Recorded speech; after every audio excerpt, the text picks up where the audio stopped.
Kerabat ungkap sosok pacar AKP Ulil Rianto yang batal dinikahi usai tewas ditembak senior.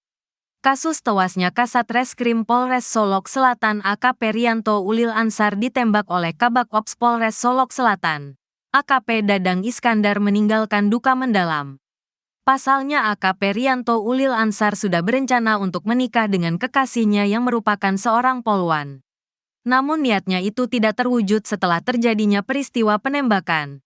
Dia tewas ditembak oleh Kabak Ops Polres Solok Selatan, AKP Dadang Iskandar. Ia ditembak dari jarak dekat di pelipis dan pipi hingga menembus ke tengkuk sehingga bagian kepalanya mengalami luka parah. Diduga, motif polisi tembak polisi karena ada selisih paham soal penanganan kasus tambang ilegal. AKP Ulil belum menikah namun memiliki seorang kekasih. Bahkan kekasihnya ini berencana dinikahi dalam waktu dekat. Paman AKP Ulil, Daniel Ferry Mangin mengatakan, keponakannya itu akan mempersunting sang kekasih di tahun 2025. Rencana pernikahan AKP Ulil bersamaan saat kenaikan pangkatnya menjadi komisaris polisi atau kompol. Rencana dia mau menikah tahun depan. Kan tahun depan juga akan naik pangkat kompolnya, ucapnya. Rencana pernikahan AKP Ulil ini telah diketahui oleh keluarga besar. Bahkan, calon istrinya juga telah diperkenalkan kepada keluarga. Tapi takdir berkata lain. Polisi lulusan Akpol 2012 itu meninggal begitu cepat karena ditembak mati sesama polisi. Lantas, siapakah sosok wanita yang akan dinikahi AKP Ulil? Terungkap kekasih AKP Ulil juga merupakan seorang anggota polisi. Ia adalah seorang polwan yang bertugas di Jakarta sebagai Intelkam atau Intel. Dia juga polwan Intel dari Jakarta, ucap Ferry. Namun rencana pernikahan itu gagal lantaran AKP Ulil tewas di tangan rekan seprofesinya sendiri. Kapolres ikut diperiksa kasus polisi tembak polisi di kantornya. Rekam jejak Kapolres Solok Selatan AKBP Arif Mukti jadi sorotan gara-gara kasus polisi tembak polisi di wilayahnya. Yang terlibat dalam insiden tersebut adalah dua anak buahnya, Kasat Reskrim AKP Ulil Rianto dan Kabak Ops AKP Dadang Iskandar.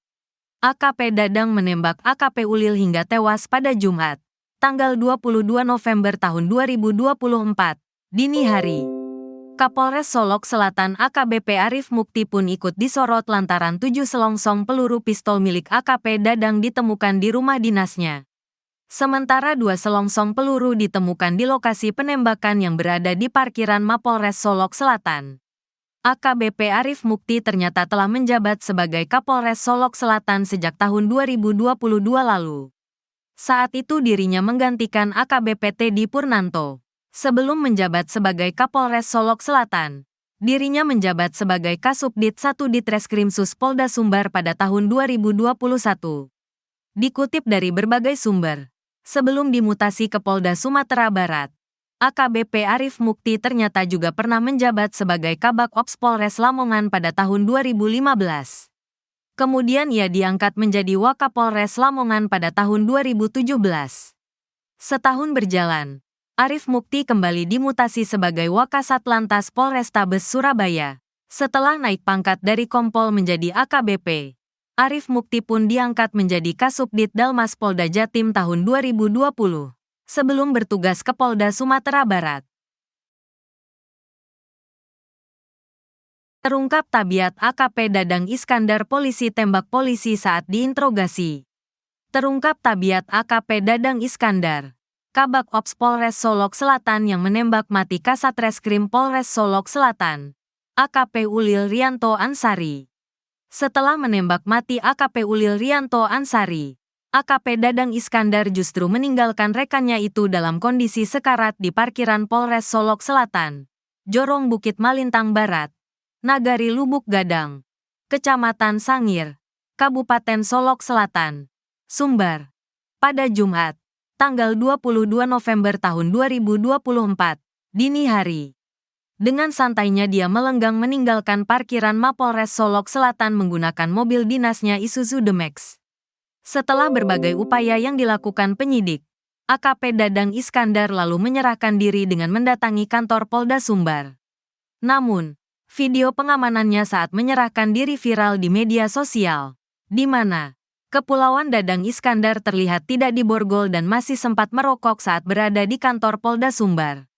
Kabid Humas Polda Sumbar, Kombes Pol Dwi Sulistiawan, menjelaskan terkait tidak diborgolnya tersangka merupakan sebuah trik agar pelaku dapat terbuka dan mengakui perbuatannya. Itu maksudnya, di mana hal itu dalam rangka pemeriksaan. Sehingga itu adalah trik, kata Kombes Pol Dwi Sulistiawan. Ia menyebutkan, tidak diborgolnya tersangka penembakan perwira Polri tersebut merupakan sebuah trik atau strategi.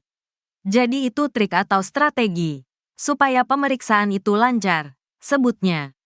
Diharapkannya dengan trik tersebut membuat pemeriksaan lancar, dan bisa mengungkap semua yang berhubungan dengan perkara penembakan tersebut.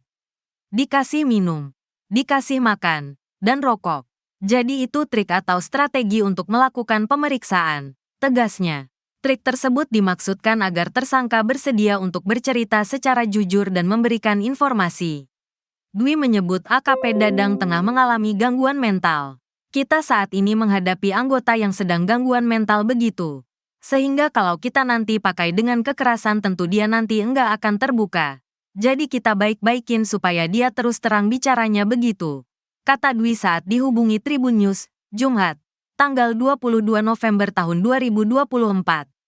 Sehingga, kata Dwi, pihaknya memperlakukan AKP Dadang dengan baik agar dia bisa jujur apa yang sudah ia perbuat.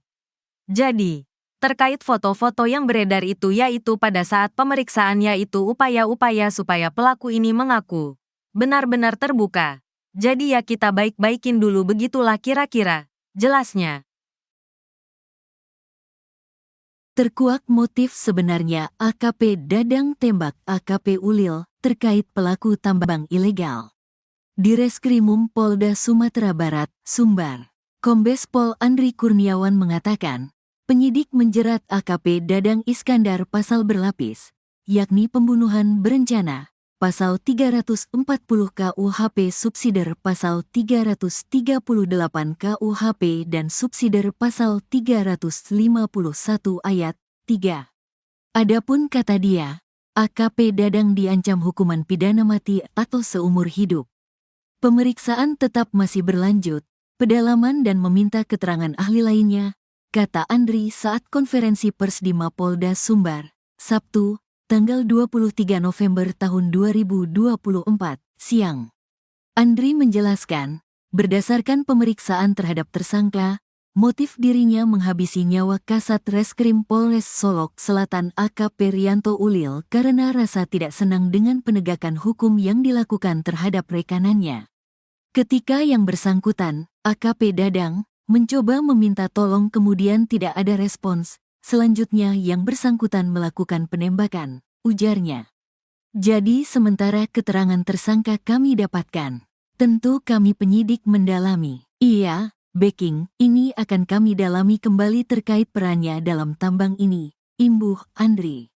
Sementara itu, terkait tambang galian C yang diduga di backing AKP Dadang, kepolisian masih mendalami siapa sosok pemilik tambang tersebut. Sejauh ini yang baru ditangkap